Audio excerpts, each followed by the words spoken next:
बापू जी का अनन्य प्रेम हमारे दिलों में। ये हमारे अभी बजाज साहब बहुत, क्योंकि पुराने नाते हैं हमारे इस भक्तों के हमारे दरबार से। कल ही मेरी इधर रात बात हो रही थी, हमारे हरबंस लाल जी कह रहे माता जी 15 पीढ़ी हो गई मेरी, 15 पीढ़ी हो गई हमारी इस दरबार से जुड़े हुए। बापू जी ने, लोग कहते हैं ये मिला ये मिला, ये देखो कि हमें क्या नहीं मिला। अभी हमारे राजकिशन बजाज जी, बहुत अटूट प्रेम है इनका दरबार से।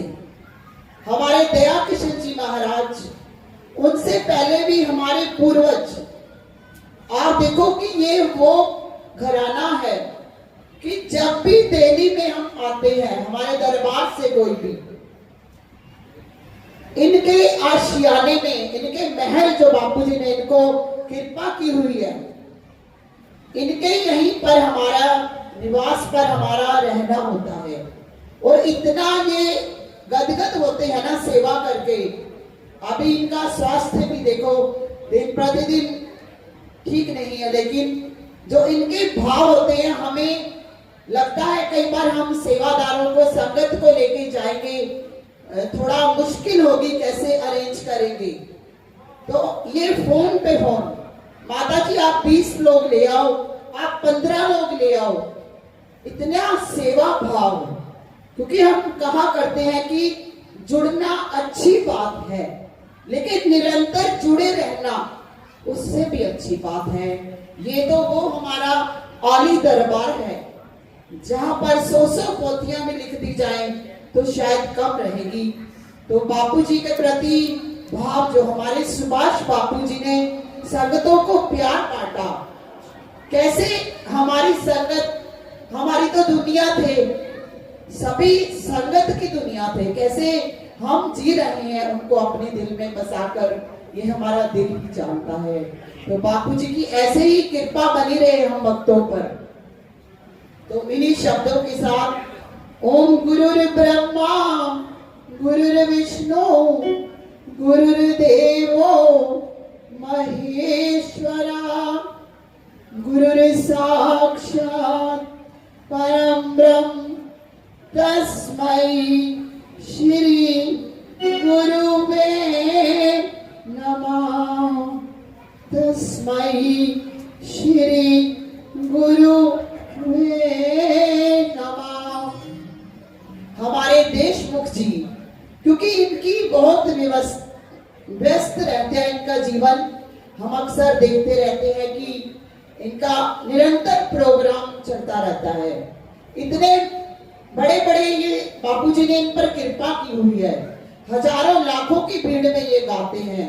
और इतना सुंदर कंठ, हमने आग्रह किया, हमारी संगत की इच्छा थी कि आप समय निकालिए थोड़ा हमारे संगतों के लिए। इन्होंने कृपा की और इतनी सुंदर वाणी में, और दरबार के प्रति जो इनके मन में भाव है, क्योंकि ये दया किशन जी महाराज जी के उस समय से, जब ये बचपन में, शायद ये 4 साल के होंगे, तब से इनका दरबार में आना जाना है और विशेष इनको लगाव है। बहुत खुशी होती देखकर।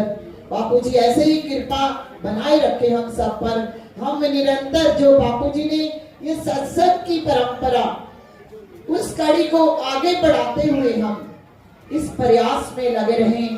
बापूजी हम पर कृपा करें, क्योंकि हजारों फूल चाहिए, हजारों फूल चाहिए एक माला बनाने के लिए, हजारों फूल चाहिए एक माला बनाने के लिए, हजारों दीप चाहिए एक आरती बनाने के लिए, हजारों दीप चाहिए एक आरती बनाने के लिए, हजारों बूंद चाहिए एक सागर बनाने के लिए।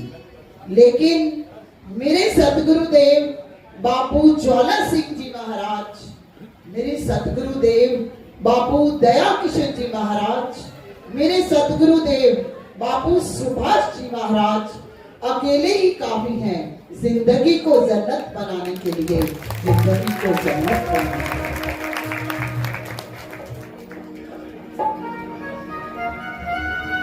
क्योंकि दो ही जगह, दो ही स्थान सबसे अच्छे स्थान है, या तो किसी के दिल में रहना, या तो किसी के दिल में रहना, या किसी की दुआओं में रहना।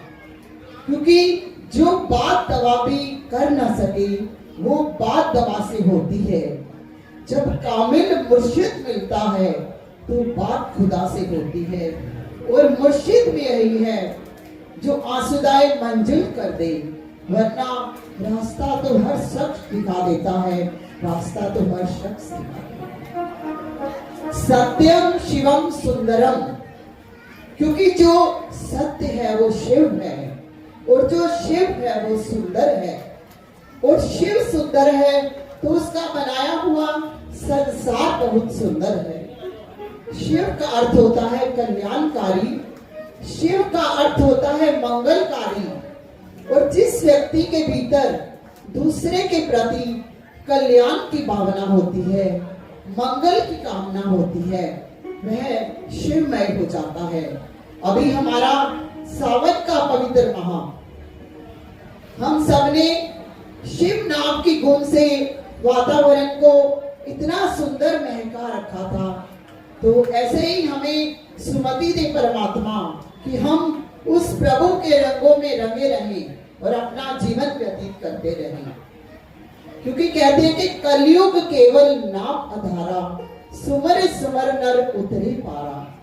क्योंकि कलयुग में एक बात है कि अति शीघ्र ही नाम जप करके, सिमरन करके हम प्रभु को जल्दी पा सकते हैं। हम वातावरण को प्रभु सिमरन से महका सकते हैं, ताकि हमारा सतयुग हमारा उसमें समा जाए। सतयुग कैसे बनेगा? जब हम उसको सतयुग बनाएंगे। क्योंकि हमेशा अपनी वाइब्रेशन ऐसे बनाओ, स्वयं में प्योरिटी लाने का प्रयास करो। हमारे भाव, इंटीमेशन हमारी प्योर होनी चाहिए। जब हम दूसरे के सामने अपने को समक्ष पाते हैं तो हम भीतर और बाहर से प्योरिटी से पेश आए, ताकि हम अंदर और बाहर से सम हों, हमारे विचार अच्छे हों। क्यों कहते हैं कि व्यक्ति का शरीर का ऊपर से सुंदर होना इतना सुंदर नहीं कहलाता, क्योंकि हम कर्म से, व्यवहार से, वाणी से, संस्कार से, चरित्र से सुंदर बने रहे। देखिए, संतों का भी आशीर्वाद तब दिल से निकलता है जब हम स्वच्छ मन से, बिना चतुराई के सेवा में लगे रहते हैं, अच्छे कर्मों में लगे रहते हैं। तभी संतों का हमें आशीर्वाद फलीभूत होता है। क्योंकि देखो, कभी कोई भी जिंदगी में कभी समस्या आए तो कहीं हमें समाधान मिले ना मिले, हमें दो ही द्वारों पर अपना कदम बढ़ाने चाहिए, या तो भगवान का द्वार या फिर सदगुरु का द्वार। वहीं जाकर अगर हम अपना मस्तक झुकाते हैं तो हमें उसकी अपने आप कोई ना कोई रास्ता प्रभु हमारे लिए निकाल देता है। देखिए, कहते हैं कि अध्यात्म क्या है? अंतर मन से चिंतन करना, सदैव चित्त में अपने स्वरूप को निहारते रहना, उसका सदा स्मरण करते रहना, उस सच्चिदानंद का। क्योंकि जिसने सृष्टि का निर्माण किया है, सच्चिदानंद, जिसमें आनंद ही आनंद है, आनंद की अनुभूति होती है, जिसका नाम लेने से मन में शांति मिलती है। आनंद का मतलब एक्चुअली परमानेंट हैप्पीनेस। क्योंकि बाकी सब टेम्परेरी है, जो प्रभु के नाम में आनंद है, उस आनंद से ऊपर कोई नहीं है। जहां पर हम अकेले होकर भी कभी अपने आप को अकेला नहीं महसूस करते। एक ऐसी अवस्था जो कि भक्ति का मार्ग है, भाव की उच्चतम सीमा, जहां एक देवी शक्ति जो कि कभी हमें मन से हारने नहीं देती। निष्काम भाव से स्वयं को समर्पित करे रखना उस प्रभु के चरणों में, क्योंकि जितने हम सात्विक होते जाते हैं उतने हम आध्यात्मिक होते जाते हैं। कहते हैं कि उठ जाग मुसाफिर भोर भये, अब रैन कहाँ जो सोवत है, जो सोवत है सो खोवत है, जो जागत है सो पावत है। और सात्विक बुद्धि से हमेशा हमें देखने का प्रयास करना चाहिए, क्योंकि जो भी हम कार्य करते हैं अच्छा है ये बुरा है, तो वो उससे हमारे चरित्र का निर्माण होता है कि जो भी हम कार्य करते हैं अच्छा या बुरा, ईश्वर की ओर ले जाने वाला या प्रकृति की ओर ले जाने वाला, और ये अच्छे और बुरे कार्य का नाम ही चरित्र है। जिस व्यक्ति का चरित्र अच्छा नहीं, जो प्रयत्न करके भी बुरे कर्मों से बचने और उत्तम कार्य का करने का यत्न नहीं करता, उसका मन प्रभु चरणों में कभी लग ही नहीं सकता। क्योंकि ये तालाब की भांति है, उस तालाब की भांति, क्योंकि तालाब का पानी कितना भी शुद्ध हो, निश्चल हो, उसने जब हम देखेंगे नीचे तो हमें सभी पदार्थ बिल्कुल स्पष्ट नजर आएंगे, परंतु यदि व्यक्ति दिन भर उसमें कूड़ा करकट गंदगी फैलाता रहे और उसको मट मैला करता रहे, तो फिर उसको उसमें जब वो अपना रूप देखने का प्रयास करेगा तो वो सब धुंधला नजर आएगा। क्योंकि ऐसे ही मन में यदि हमने मैल बचा रखी है, क्योंकि हमारा शरीर देखिए एक स्थूल शरीर और सूक्ष्म शरीर दो रूपों में बना हुआ है। हम लोग करते क्या है कि जो स्थूल शरीर की आवश्यकताओं, भौतिक पदार्थों की खोज में हमेशा लगे रहते हैं। हमें मकान चाहिए, पहनने को कपड़ा चाहिए, लेकिन जो सूक्ष्म शरीर की जरूरत है वो क्या है कि भजन, सिमरन, अच्छा आचरण, क्योंकि जो हमारे साथ आखिर तक जाना है हम उसकी ओर इतना ध्यान नहीं दे पाते। तो हमें अच्छे कर्म करके अपने मन की मैल को अंदर इकट्ठी करके अपने मन को स्वच्छ बनाना है, ताकि हम अपने प्रभु को उसके अंदर बसा सके। इसी प्रकार आप देखिए कि उपासना के लिए कर्म आवश्यक है, और कर्म के लिए ज्ञान, कर्म, उपासना, इन तीनों के लिए हमें ये मानव शरीर मिला है। और प्यारे, कब आएगी वो घड़ी, जब हम, कब होगा वो उदय सूरज, जब मैं तेरे दर्शन करूंगा। क्योंकि वेद मंत्रों में एक जादू होता है, क्योंकि हम स्वयं ही प्रश्न करते हैं तो उसी में हमें उत्तर भी मिल जाता है। हमें केवल एक शब्द, वह शब्द है कि सुमना, अच्छे मन से अपने मन को सुमन बना लो, प्रभु का दर्शन अवश्य होगा। यदि हमारा कुमन मैला बना रहेगा तो नदी किनारे मैं खड़ी, पानी झिलमिल होए, मैं मैली पिया उछले, तो मेरा किस्मत मिलना होई। कई बार लोगों से सुनते हैं कि प्रभु भजन में मन नहीं लगता। कैसे लगेगा? पहले हम इसे सुमन तो बनाएं। एक बार राम जी ने भी गुरु वशिष्ठ जी से कहा कि ये मेरा मन वश में नहीं आता, परंतु मुझे ये मन को वश में करना है।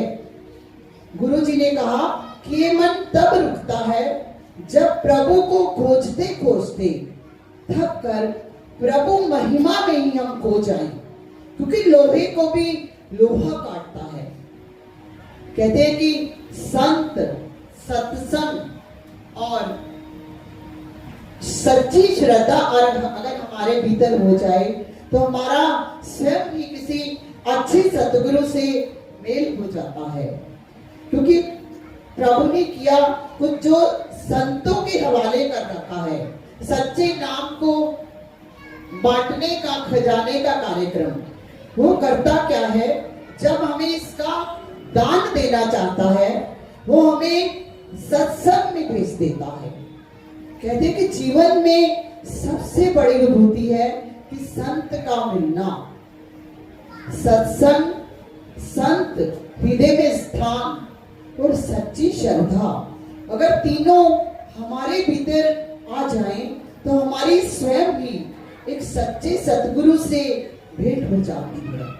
क्योंकि जिन खोजा तिन पाया गहरे पानी पे, बिन सत्संग विवेक न होई, राम कृपा बिन सुलभ न सोई।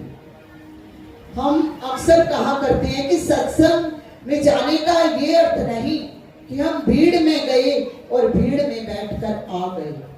सत्संग में जाने का अर्थ जीवन को ऊंचाइयों की ओर ले जाने वालों का संग, स्वयं में परिवर्तन लाने वालों का संग। सत्संग की अपार महिमा है। सत्संग ये वो आईना है जहां पर प्रत्येक व्यक्ति स्वयं को सुधारने का प्रयास करता है और उसका स्वयं का सुधरना ही उसे एक सज्जन व्यक्ति बना देता है। जैसे कोई दृष्टिहीन व्यक्ति मानो फूलों के बगीचे से अगर गुजर भी जाता है, भले ही वो उसकी सुंदरता को नहीं निहार पाता, लेकिन उसकी सुगंध का तो अनुभव कर ही लेता है। या फिर एक फूल तोड़कर अपनी टोपी में लगा लेता है, तो भले ही वो फूल मुरझा जाए कई दिन, लेकिन उसकी महक कई दिन तक निरंतर उसके अंदर से आती रहती है। ये होता है सत्संग का प्रभाव। क्योंकि हमारे बापूजी का सत्संग के प्रति बहुत लगाव रहा।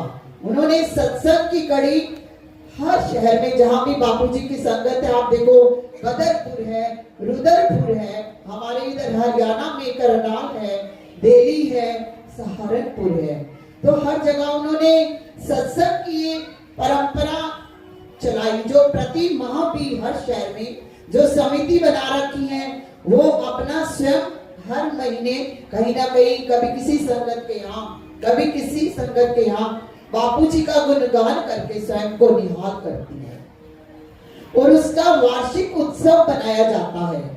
जैसे आज हम दिल्ली में करने जा रहे हैं।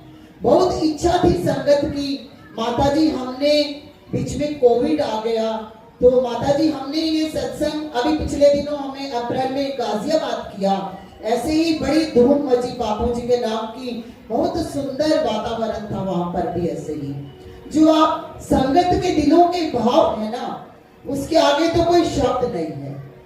ये जो आपका प्रेम बापूजी के प्रति, उसको देखकर तो मन बहुत हर्षित होता है। ये सेवा बापूजी ने हमें लगाई है, बापूजी हमें उसके निमित्त बनाए ताकि हम बापूजी का गुणगान करते रहें और सेवा बिना अहंकार के, क्योंकि नीवा होके चल बंदया निव्या फल लगते। तो ये बातें हमें सत्संग से हमें अनुभव आते हैं, हमें एहसास होता है। क्योंकि सत्संग एक ठंडक है जो तपते मन को शांत करता है। सत्संग एक मिठास है जो कड़वी वाणी को मीठा बना देती है। सत्संग एक संतोष है, सब्र है जो लोभ लालच को बढ़ने नहीं देता। सत्संग एक ऐसा सत्य है जो झूठे इंसान को भी सत्य की मार्ग की ओर ले जाता है। सारे दुख, निराश, अशांति की अचूक दवा है। सत्संग की अटूट लगन हमारे सुभाष बापूजी को, वो अक्सर जहां भी सत्संग होता था अपना इस भजन के द्वारा संगत को निहाल करते थे। तो हम भी प्रयास करेंगे उसको गाने का, क्योंकि बापूजी का संदेश देखो, अभी हमारे गुरु पूजा थी, हमने संगतों के भाव रखे थे, सभी ने अपने मन के कितने सुंदर भाव बापूजी के प्रति कहे। एक हमारे काशीपुर से सरोज जी है, उन्होंने क्या कहा मुझे बहुत अच्छा लगा। कहते कि उदास नहीं होना, उदास नहीं होना, क्योंकि मैं साथ हूं। जब भी सामने ना सही परंतु मैं आस पास हूं। जब भी अपने दिलों में देखोगे, मैं हर पल तुम्हारे साथ हूँ, हर पल तुम्हारे साथ हूँ। ये बापूजी का संदेश उन्होंने कहा हम संगतों के लिए, और इस भजन के द्वारा हम प्रयास करेंगे बापूजी को याद करने का।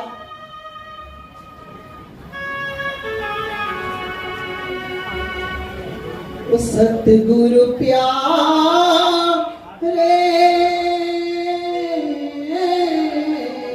रहे तेरे चरणों में मन, चले यूं ही तेरा सत्संग, सहाय रहना तू हर पल। सतगुरु प्यारे रहे तेरे चरणों में मन, चले यूं ही तेरा सत्संग, सहाय रहना तू अंग संग हो।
शरण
आप खुशी हरि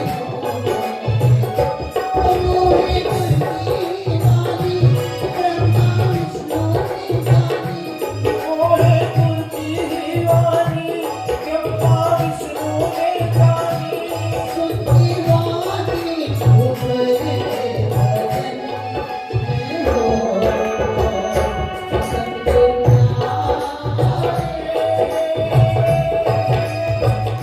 चलियो ही तेरा सत्संग सहाय रहना तू अक्सर नहीं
रहे तेरे चरणों में मन चलियो ही तेरा सत्संग सहाय रहना तू हरदम हो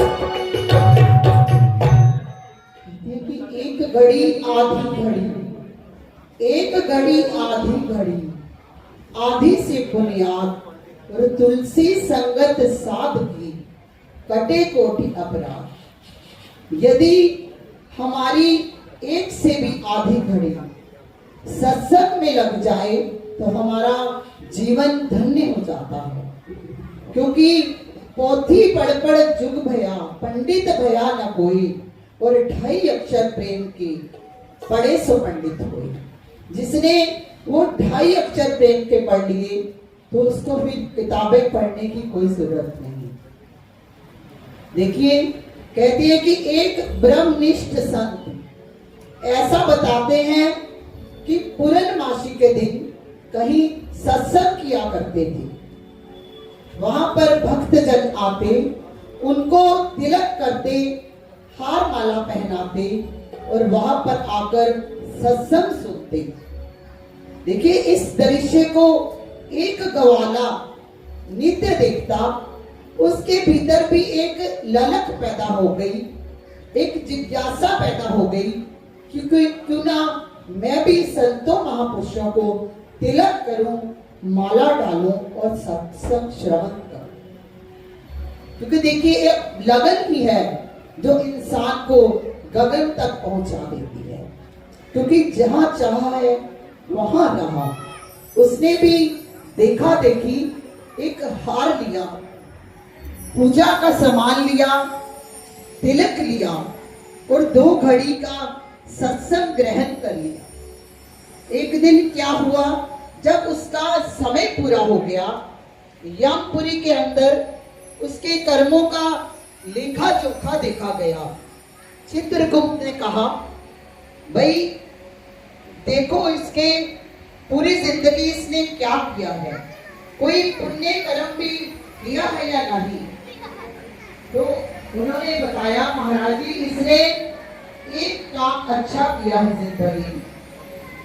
इसने 2 घड़ी का संतों महापुरुषों के चरणों में बैठकर, वो भी देखा देखी, इसने महापुरुषों को तिलक किया, माला डाली और 2 घड़ी का सत्संग श्रवण किया है।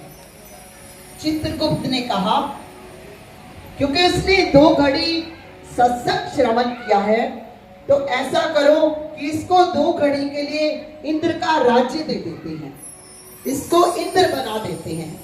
उन्होंने उसको 2 घड़ी के लिए इंद्र बना दिया, लेकिन उसको कोई खुशी नहीं हुई, क्योंकि मन की एक आदत है, क्योंकि हमें जो मिल जाता है हम उसे भूलते चले जाते हैं। But do try again, do try again. हमें एक के बाद एक प्रयास करते रहना चाहिए। वहां से एक संत गुजरे, उन्होंने कहा, भाई तुझे 2 घड़ी का राज्य मिला है, फिर भी मैं देख रहा हूं कि तुम्हारे चेहरा प्रसन्नता से नहीं इजहार हो रहा। उन्होंने कहा, देखो तुमने 2 घड़ी का सदुपयोग किया है, तो 33 करोड़ देवी देवता तेरी सेवा में बैठे हुए हैं। क्योंकि समय ही है, समय से कीमती दुनिया में कुछ भी नहीं है। क्योंकि समय की अहमियत समझनी हो तो उस व्यक्ति से पूछो जो कि वर्ल्ड ट्रेड सेंटर से 2 मिनट पहले ही गुजरा हो, या उस माँ से पूछो जिसने 8 माह बच्चे को जन्म दिया हो। क्योंकि समय ही है जो हमें दर दर की ठोकरें खाने पर मजबूर कर देता है। इसलिए जो कल करना है सो आज कर, और आज करना है वो अभी कर लो, कि कल दुनिया में आने वाला नहीं है। उस गुरु ने उसे गुर दे दिया, मेथड बता दिया कि तूने उस समय का सदुपयोग किया है, तो उनके विचार सुनकर उनकी सोच बदल गई। अब जैसे ही उसकी सोच बदली तो उसने सेवा के कार्य करने शुरू कर दिए, भलाई के कार्य शुरू कर दिए करने, जगह जगह भंडारे करने शुरू कर दिए। इतने में वो दूत वहां आ गए, कहने लगे कि तुमने समय का सदुपयोग किया है, इसलिए आपको 100 वर्ष के लिए इंद्र का आसन दिया जाता है। अगर जीवन में देखो, एक घड़ी आधी घड़ी, आधी से बुनियाद सत्संग शुभ कर्मों में हम लगा दें तो हमारा जीवन धन्य हो जाता है। क्योंकि जो चाह से मिलता है उसे चाहत कहते हैं, और जो मांगने से मिलता है उसे मन्नत कहते हैं, और जो बिन मांगे मिलता है उसको गुरु की रहमत कहते हैं, गुरु की रहमत। तो राधे कृष्ण का मतलब राह दे कृष्ण। हे कृष्णा, मुझे ऐसी राह दिखाना जिसका रास्ता तेरे द्वार पर सीधा जाता हो। क्योंकि राधा मैंने भक्ति, हमें भी राधा रूप होना है। तो हमारे देशमुख जी बहुत सुंदर कंठ से गाते हैं, हम इनके मुखारविंद से भी इनका फायदा उठाते हुए ये भजन सुनने का प्रयास करेंगे। किशोरी कुछ ऐसा इंतजाम हो जाए, किशोरी कुछ ऐसा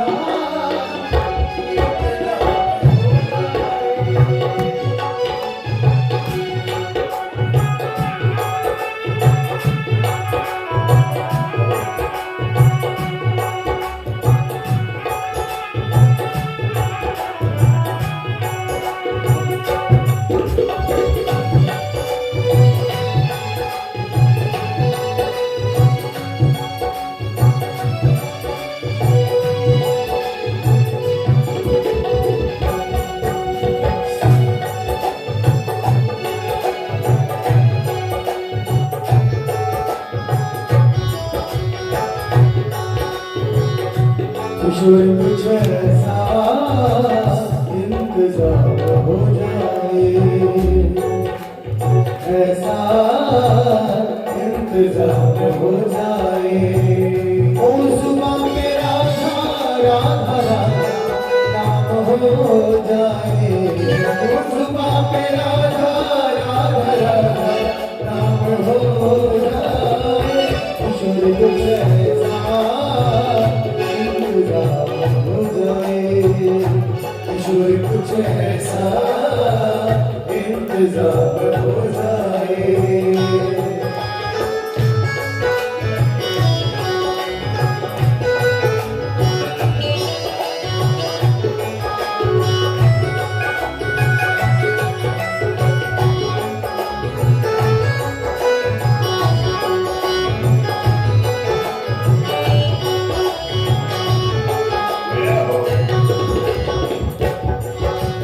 अगर तुम न करोगी तो कृपा कौन करेगा, अगर तुम न करोगी तो कृपा कौन करेगा, अगर तुम न करोगी तो कृपा कौन करेगा,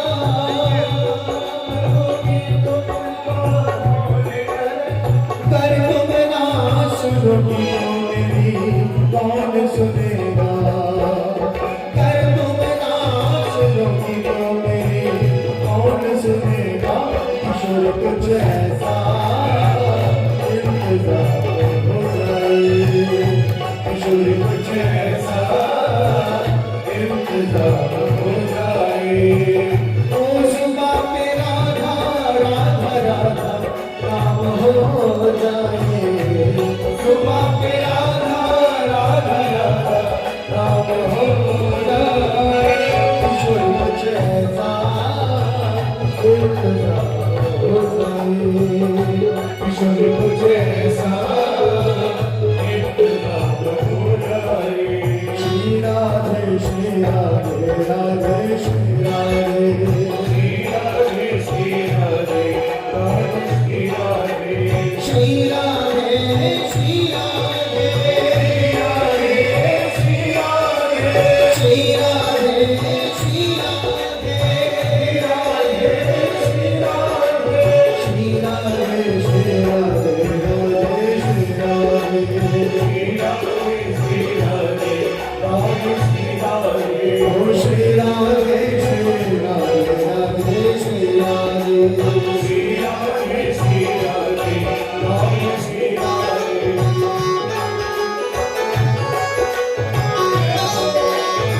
जय हो।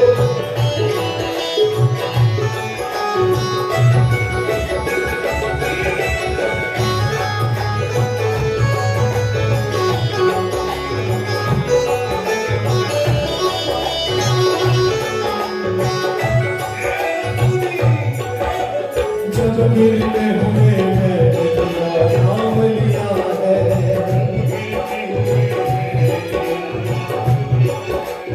जब गिरते हुए मैंने तेरा नाम लिया है, गिरते हुए मैंने तेरा नाम लिया है, जब गिरते हुए मैंने तेरा नाम लिया है, गिरते हुए गिरने ना दिया तुमने मुझे थाम लिया है, गिरने ना दिया तुमने मुझे थाम लिया है। ईश्वर कुछ ऐसा इंतजार हो जाए, ईश्वर कुछ ऐसा इंतजार हो जाए। ओ सुबह पे राधा राधा राधा नाम हो जाए, ओ सुबह पे राधा राधा राधा नाम हो जाए। ईश्वर कुछ ऐसा